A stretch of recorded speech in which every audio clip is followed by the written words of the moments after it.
Ce sont 3 mobil-homes de forme circulaire qui suscitent la polémique à Saint-Jean-de-Luz. Ils ont été installés la semaine dernière par les propriétaires d'un camping situé sur la falaise surplombant la plage de l'Afiténia et interpellent de nombreux riverains et amoureux du site.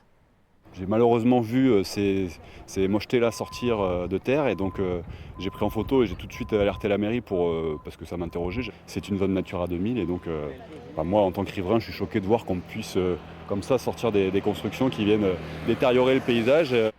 C'est vraiment dégueulasse. Ici c'est un endroit qui est préservé. Comment ils ont réussi à installer ces objets qui sont disgracieux. Ces gens-là, évidemment, ils vont en profiter financièrement au maximum. Des hébergements sous le feu des critiques, d'autant que la mairie soupçonne le groupe Bonjour Sauvage d'irrégularité. Les nouveaux propriétaires du camping Interplage auraient réalisé des travaux d'aménagement sans autorisation.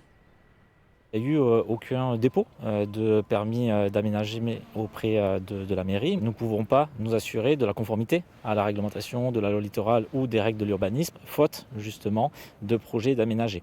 Nous avons tenté d'aller sur place pour nous assurer du respect de la réglementation, mais l'entrée nous a été refusée. Sur son site internet, le groupe Bonjour Sauvage met en avant un nouveau concept d'hôtellerie en pleine nature. Derrière un marketing soigné, des tarifs élevés, jusqu'à 500 € la nuit en pleine saison. Son directeur assure qu'aucun travaux d'ampleur n'a été réalisé et se défend de toute infraction.